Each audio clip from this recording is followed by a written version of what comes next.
Yo, yo, yo! Welcome to another episode of the SuperHuman Transformation video series.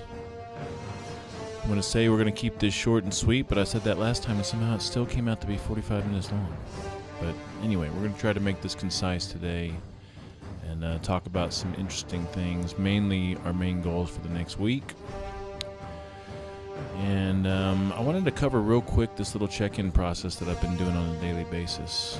And most of you should be in touch with yourself enough by now that you can notice when you're on and notice when you're off, or notice when you have some kind of a funk or when something's not right or not optimal. And so what I do on a daily basis is I do a check-in. I'll sit there with myself for just a moment, close my eyes, and kind of see how I feel. Like I'll check in with my heart, I'll check in with my pulse rate, I'll check in with my blood pressure, and just be aware of how I feel. And just by doing that, I can kind of gauge, today's a great day, I feel awesome, or today I feel a little bit off, right?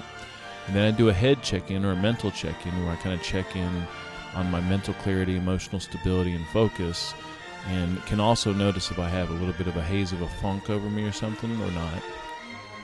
And then, briefly, I think back to the day before, to yesterday, and figure out what it was that I did that was right, that felt good, that contributed to me feeling good today, and just be aware of it and smile to myself about it. And then I try to figure out what that one thing, or maybe a couple of things were that I did or failed to do that caused me the problems that I'm feeling today, right? And usually most of us at this point could pinpoint this one thing that we indulged in, or indulged in too much, or failed to do, or something along those lines. And so what I'd recommend is that you take that information and recommit to the things that you know make you feel good and that you can do on a regular basis and not struggle with. And then figure out what that one thing is that caused you some problems today and commit to address it just for tomorrow. And just in that recommitment process and just addressing that one thing, you're almost guaranteed to have a better day tomorrow than you do today. All right? So let's get into what we've got for today, and we've got some news, and we've got our goals for the next week. It's actually for a couple of weeks, but I'm still going to try to do a video every week anyway, and then we'll reiterate some things that are coming up here in the near future. So,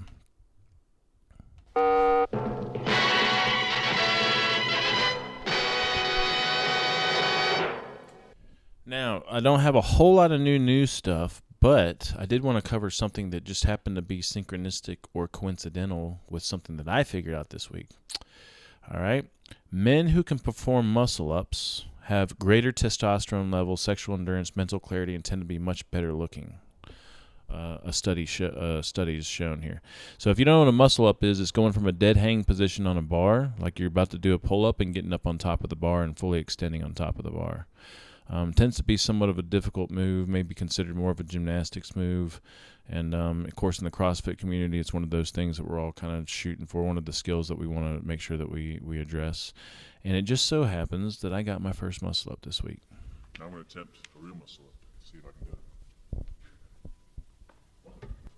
I guess I'm smiling, I guess you. Green face.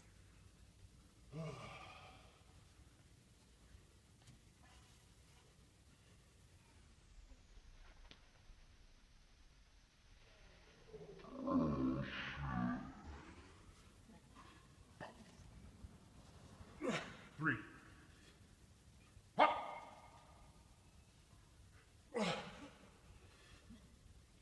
Nope. Yeah, well, I was so excited about that. It's probably one of the best things that's happened to me in a while, so, as far as like the workout and fitness stuff goes. So super exciting. Anyway, let's get into the fall stuff.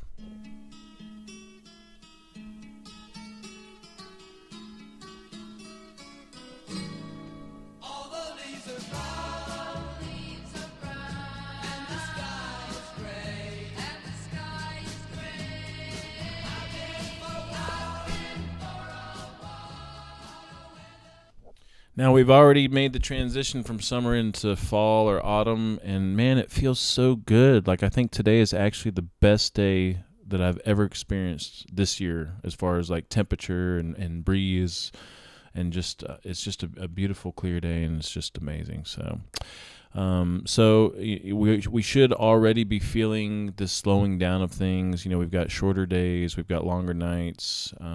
So according to Chinese medicine, we should start to slow down and kind of reduce our exercise, or not, maybe kind of titrate it down just a little bit. I know many of us are addicts.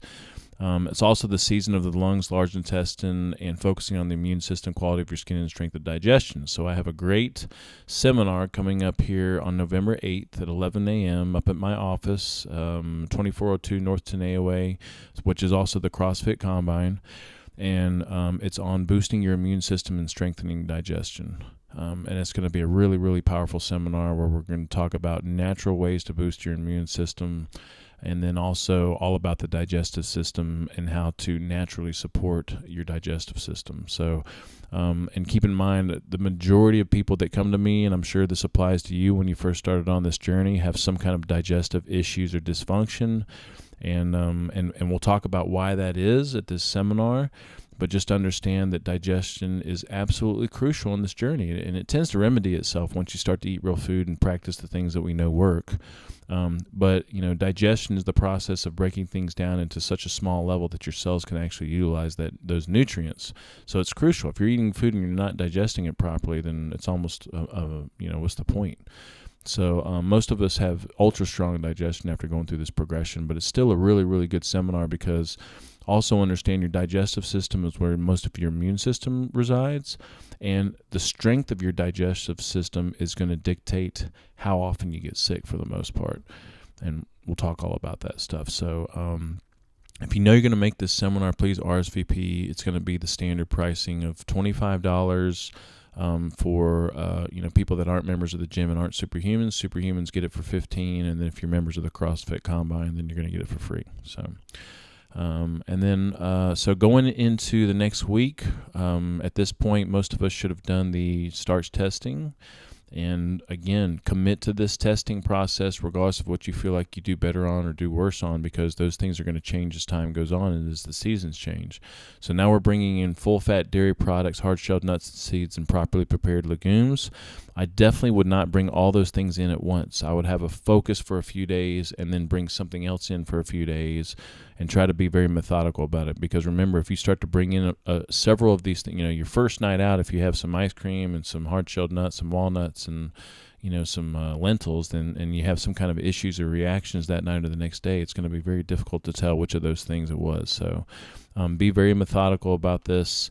And for dairy, remember that we're looking for the full-fat, soured, fermented, aged, hormone, antibiotic-free at a minimum. So I would always shop for dairy products at Whole Foods, because just to get it in their stores, they have to be hormone, antibiotic-free and meet some certain minimal quality standards. And if you're insistent upon drinking milk, make sure it's non-homogenized, because remember, we're looking to avoid homogenized, ultra-pasteurized, anything with a synthetic hormone, RBHST, anything that's low-fat or non-fat. And remember, for the fall, what we're looking for is a goat cheese. So, if you haven't ever had goat cheese, definitely try it and test for it. If you've had it and it's just something that you feel like didn't resonate with you, I'd say give it a shot again, because according to Chinese medicine, goat milk and goat dairy products are the thing to kind of go for in this season. So, and then of course you can test all your favorite other dairy products, but again, I would be very methodical about it. And then also we're bringing in hard-shelled nuts and legumes. So remember, in our whole spectrum of things here that are beneficial, hard-shelled nuts tend to have the least problematic factors. Legumes that you see there in the middle tend to have a little bit of problematic factors, but we can mitigate those if we prepare them properly. And grains, for the most part, we want to stay away. So if you had to look at this spectrum of not all seeds are created equal, the naked seeds are going to be the most worthless, which include wheat, rye, barley, and oats. I also group into the worthless category soy. And then the things that tend to be least problematic are the hard-shelled nuts and then white rice, although technically a grain, it's completely hypoallergenic, or should be. And then in the middle gray area, we have legumes. So we want to test for hard-shelled nuts and then properly prepared legumes. Now, the properly prepared legumes of choice are going to be hummus. And so I have a recipe that I'm attaching to the email here, and I'll be putting a link to it in the notes. And making the chickpeas is going to be identical to making any other properly prepared legume. So if you have any questions on that, let me know. Make sure that you always, always, always add a little bit of apple cider vinegar according to the measurement guidelines there, and always add a strip of kombu to the soaking and cooking process. And then we have the recipe for hummus, which you're going to need a food processor for, or maybe you could possibly use a blender. I haven't tried it in a blender yet. And hummus is great. You know, you got to do a little bit of tweaking. So make sure that you save your soaking liquid or your cooking liquid, because once you get it in the food processor, if it gets too chunky and you need a little bit more smoothness and creaminess to it, that's where that extra liquid comes into play, and you can slowly pour that in as you keep pulsing until it gets to a consistency that you want. And then make sure that you're tasting with salt, you know, adding salt and pepper to taste. And of course, you can always flavor with different things. I love to chop up crispy bacon and put it in there, jalapenos, or roasted peppers. So, and then also remember, black beans are our beans of choice. Another bean of choice or legume of choice. So I would venture into making black beans. So, but you're not limited to those for sure. But just according to Chinese medicine, to keep things mixed up, that's what I would recommend. And then remember, when we're doing this testing process, we have inside our mouths what we call lingual neuroreceptors, which are these little things that kind of send a signal through the central nervous system, letting our body understand or know whether this food is good for us or not. Now, not everybody is completely in tune with this process, but the more that you experiment with this and mess with it, the more you're going to start to notice things. I'm super in tune with my body. You know, I talked about that morning or that check-in process. I do that first thing in the morning, laying down in bed, and I know exactly what it was that I did that was off the day before. And I can almost tell immediately when I eat something if it's something that's good for me or not, because I just feel a little bit of a blood pressure increase and a pulse increase. So your body has this ability to communicate to you, and we need to keep honing it, even if we don't experience anything, until we get to the point to where we do start to experience things. So remember, the process is to make sure that you're seated, calm, and relaxed. I would wait at least 30 seconds sitting down always. Notice when you're sitting down, your body thinks that it's not in danger, because otherwise you'd be on your feet. So sit down and get into a calm and relaxed state. If you're stressed out, maybe meditate for a minute, or count your breath, or count your pulse, and then take a bite of the food that you're testing. You know, the goat cheese, or maybe the legumes or the hard-shelled nuts. And then make sure that you taste it. You let it roll around in your mouth. You chew it. Just don't swallow it. Just hold it in your mouth. And as you're holding it in your mouth, look for immediate bodily reactions, or mental and emotional reactions. Also pay attention to same day and following day issues like digestive issues, allergic symptoms, tiredness or lethargy, increased cravings for other things, and then mood changes.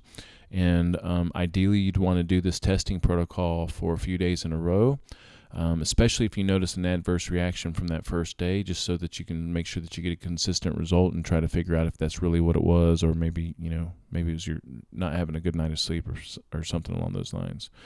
And just make sure that you map out, doing dairy separate from the hard-shelled nuts and separate from the legumes for the testing process.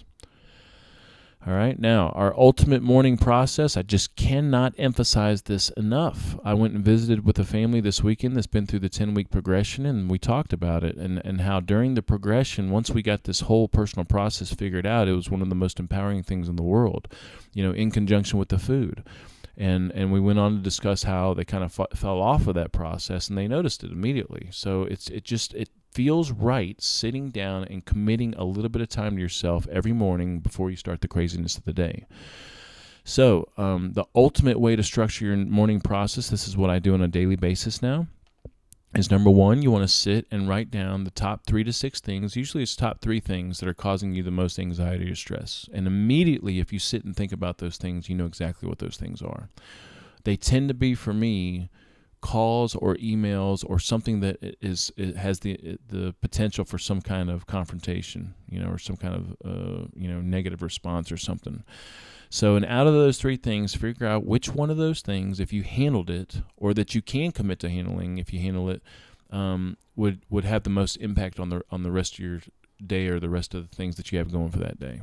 Right? And then circle that one thing. And what we're doing is we're planting a seed in the unconscious mind that's the one thing that you want to commit to addressing, and your unconscious mind will start to work on that in the background, and you're going to start to notice yourself moving towards making that thing happen today, whether you make this conscious effort for it or not. And then write down the top 3 to 6 things that are your priorities. All right. Whatever those things might be, kind of business, personal, whatever, and then circle the one that is the most important thing for you to deal with. All right, so now you're unconsciously planting these two seeds of the one thing to address that's causing you the most stress or anxiety, and the one thing that's going to have the most impact as far as your big priorities go. And then before going into your gratitude and meditation session, make sure that you write down your today's seeds, which are the events, the important meetings and events that you have going on for that day. We're not talking about here mundane things like shopping, but we're talking about meetings and interactions with other people, maybe presentations, maybe a test or something along those lines. And then also make sure that you write out your important life seeds. So your life seeds are those different life categories that, when added together, make you your entire you. Right? So for most people, the life seeds are going to look something like, health, performance, family, career, business. But you can get very creative with it and imaginative with it. I am going to cover how to put together this permanent life seed sheet so that you don't have to keep writing these things down on a daily basis. But and then you want to go through your whole morning process. So sit for a few moments and put yourself into gratitude. Think about the things that you're grateful for. Meditate for a minimum of 5 minutes, but I would highly recommend going for 10 minutes or more at this point. And then immediately after that meditation session, go through your today's seeds and your life seeds quickly, just real quick, boom, boom, boom, picturing yourself at your highest and best self in each of those situations. For the today's seeds especially, I would picture the end result. So, finalizing the meeting or the end of your interaction with someone, because we don't really want to concern ourselves with the hows or the little details. We want to concern ourselves with what is the end thing that we want to accomplish or where we want to be. And that way the unconscious mind can work on the path of least resistance to get us there and help influence our decisions and our emotions. And then same thing with the life seeds. Just real quick, boom, boom, boom, picture yourself at your highest and best self in each one of those life areas. That entire process, including the meditation, if you do a 10-minute meditation, should take less than 15 minutes. All right. And then I would also highly recommend that you use that process that we had mentioned before about focusing on what you want and catching yourself with a negative emotion or limiting belief. And as soon as you catch yourself with a negative emotion or limiting belief, immediately think to yourself, what do I want instead? And if you can cultivate this habit, then it's going to cultivate this, repetitive putting yourself in a good place and thinking about good things and thinking about things that make you happy. And the more that you can do that, the more receptive you are to great things and inspiration and creativity.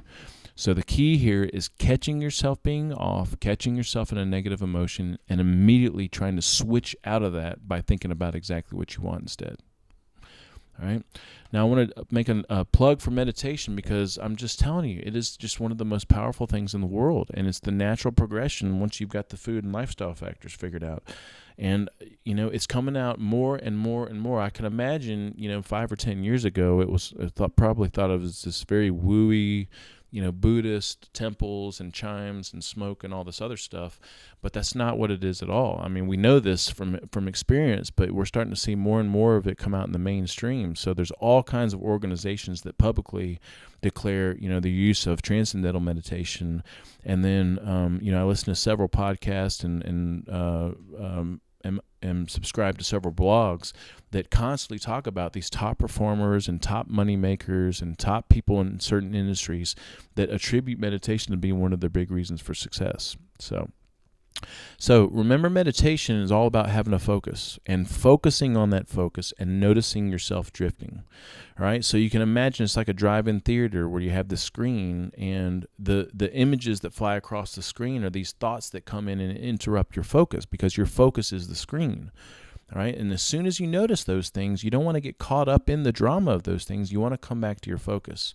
So over time, during your meditation session, what you'll notice is that you'll start to quiet your mind, and you'll experience these gaps of no thought. And it's really interesting when you start to experience these more and more and more and bigger gaps, because it's almost like, whoa, wait a second, this is completely new. It's a very strange feeling. These gaps you can think of as glimpses or touches of pure potential or pure creativity, where everything originates from. So it's like dipping your toe into the infinite possibilities. When you're in that gap, that is you reconnecting with source or with your infinite intelligence and infinite creativity. And as you practice this more and more and more, what you're going to notice is more tapping into that infinite creativity, but you're also going to have this capacity throughout the day to catch yourself drifting when you're focused on something else. And just to reiterate, what meditation is not. It's not about trying to think or not think or clear your mind. So the focus is not sitting there and forcing clearance. It's actually focusing on the focus and noticing thoughts or noticing yourself drifting. That's all it is to it. It's not about feeling bliss or ecstasy, although we may experience that. But if you start to think to yourself, wow, I'm feeling bliss and ecstasy, or I feel really good, or this is really cool, well, that's a thought that's slipped in the back door, and you want to acknowledge that and then come back to your focus, right? It should be a very, very, very neutral process, emotionally neutral process. It's not about thinking about anything. So a lot of people, again, during the meditation process will say, well, when I visit with personal clients, will say, I love to sit there and envision myself. And so this is not the time to envision. This is nitty gritty, focusing on your focus, noticing yourself drifting, and then using your envisioning afterwards.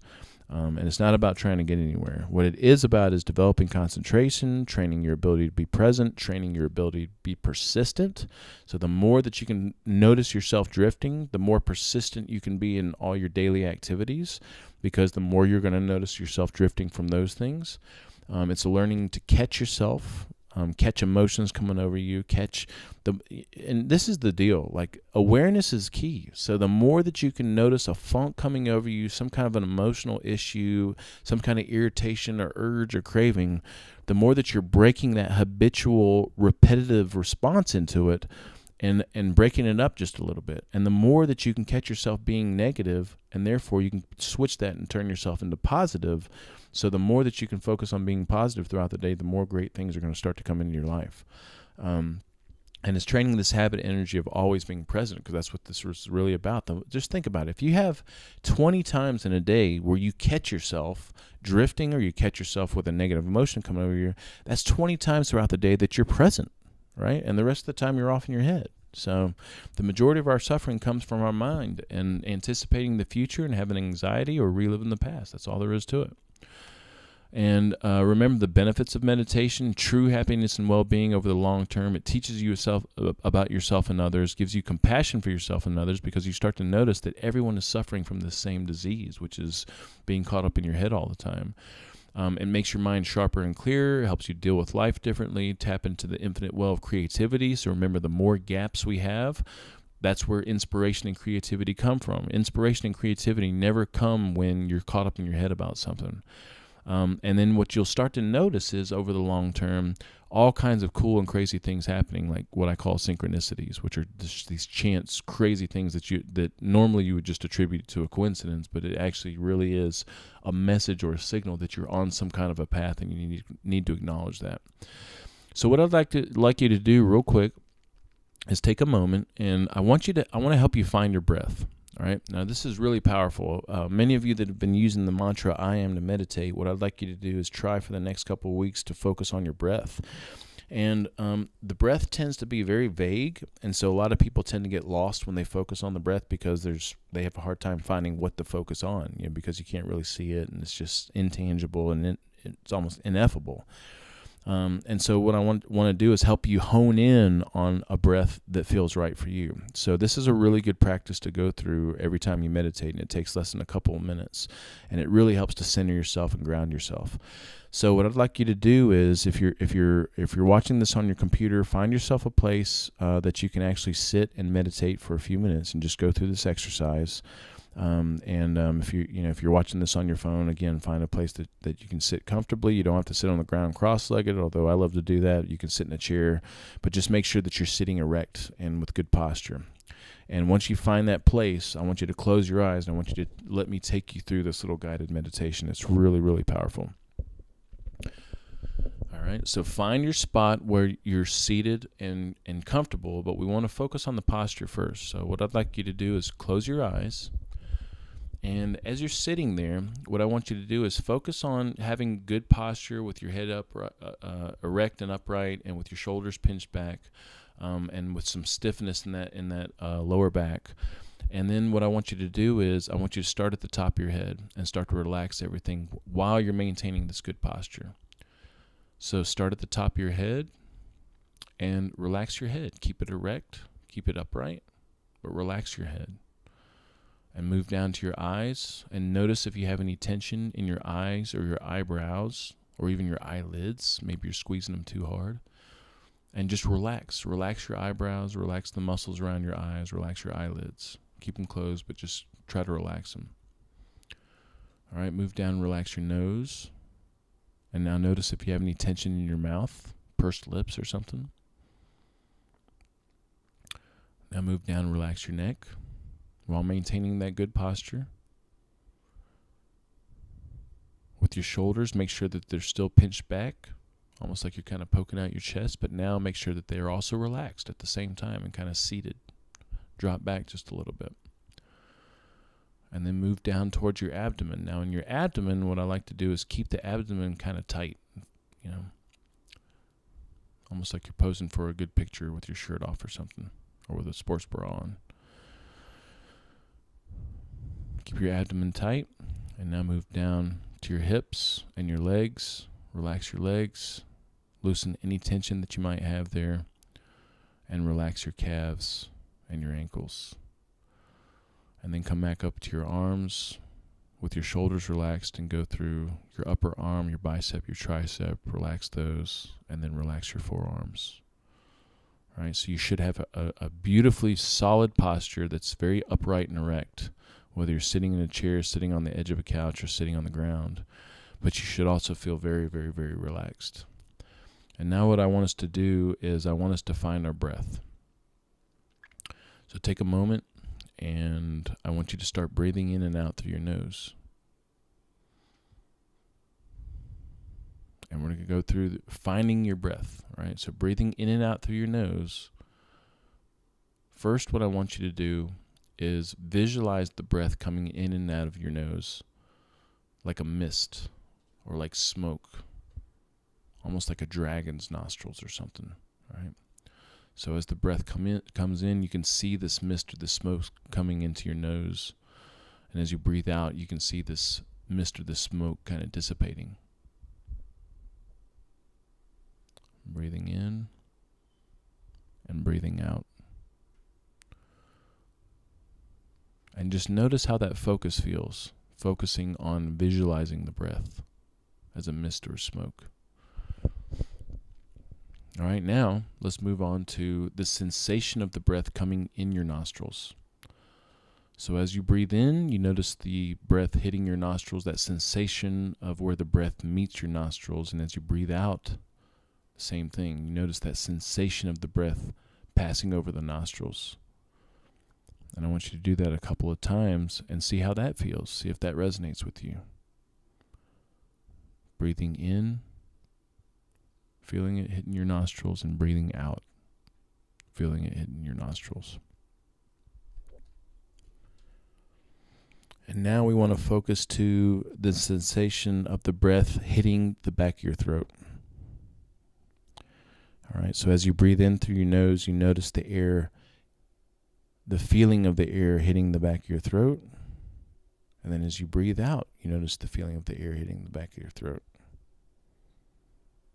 And see how that feels. See how that resonates with you. See how that focus feels.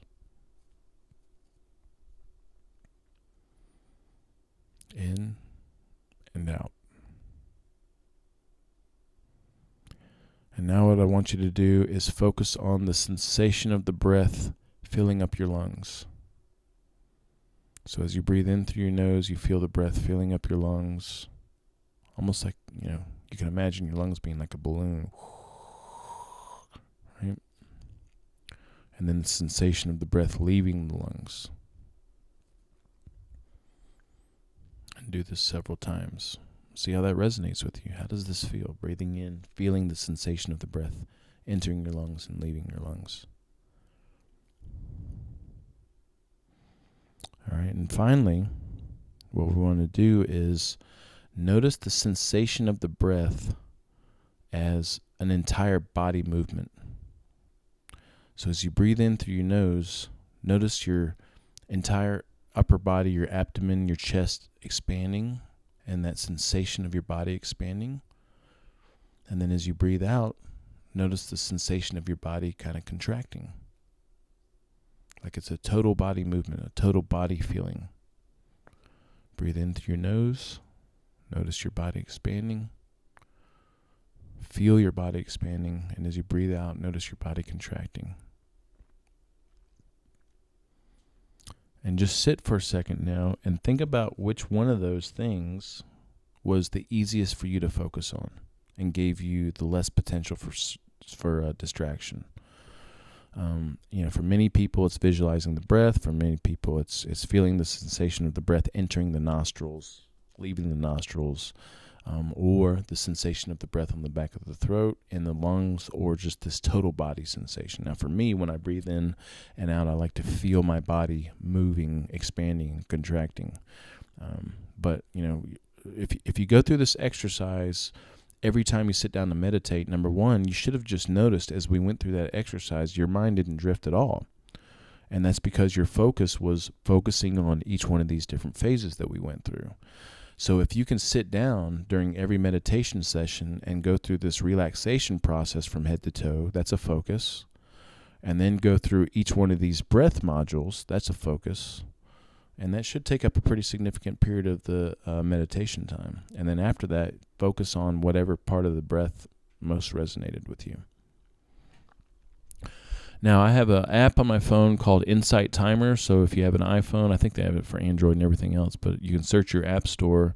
It's a free app. There's an upgrade that has more bells and whistles.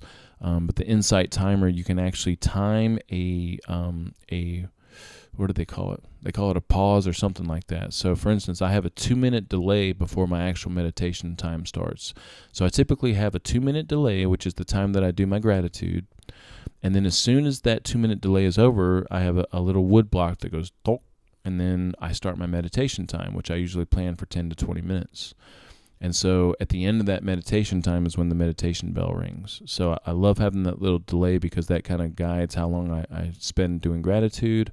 And then the meditation time starts at the end of that first, when you have that first sound.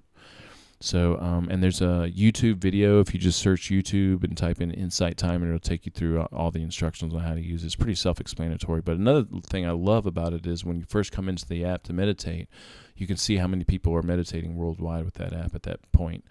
You also notice in that YouTube video that there's a lot of guided meditations that you can use. Remember to always, always, always do our dedicated nitty-gritty focus, noticing yourself drift meditation, but then you can also experiment with some of these guided meditations, which are also really, really powerful.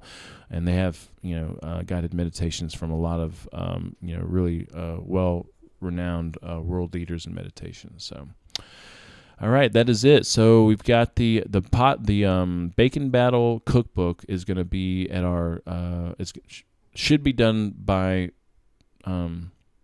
what is this holiday coming up? Halloween is what my person that's working on it told me. But I think what we're going to do is have him available at the potluck on November 8th during Thanksgiving. And if you can't make it, then of course you can order one of them from me. So, our Thanksgiving potluck is going to be on November 8th. It's going to be held at the Lochner Lair once again. It's going to be an evening potluck, so therefore we can drink wine and just kind of hang out and chill and have a good time. It's going to be very well organized as far as the pictures for the dishes and how we get those ready for the recipe book. So I learned a lot from this past potluck. So we're going to have that a little bit more organized and professional pictures done right there on the spot. And then we want to encourage people bringing dishes that would support making healthy Thanksgiving options, stuffing alternatives and those types of things. But I'm going to do a Facebook post and an email to everybody about it. And then remember that Echo and Rig is still giving us our 5% discount, which I know may not sound like a lot, but it's the principle, right? They're supporting our movement. We're supporting them as a butcher shop that offers some really good quality options. I ordered some heart last week, which I got a phone call in, and it's ready for me up there. So you can order some organ meats. And remember, they have the best bacon in town. Like, it's tremendous stuff. So Grouchy John's honoring our buy one, get one free. So if you go in there and you tell them that you're with us, you'll get a buy one, get one free. It's perfect for a business meeting or something. They have the best coffee in town. It is my favorite place to get coffee. I absolutely love the taste of their coffee. And I'm not a coffee connoisseur, but I just noticed a big difference with it. So, All right, and I think that is it. So super simple. The focus for the next week is reintroducing dairy products and testing for these things and hard-shelled nuts and seeds and legumes.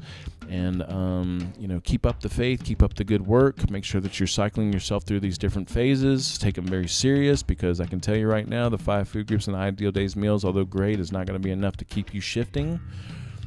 And stay in touch with us. I appreciate all your activity on Facebook and all your support for new members that come into this deal. Slowly but surely, we're going to continue to build a community here. I'm committed to it. I know many of you are committed to it. It's going to be a great thing.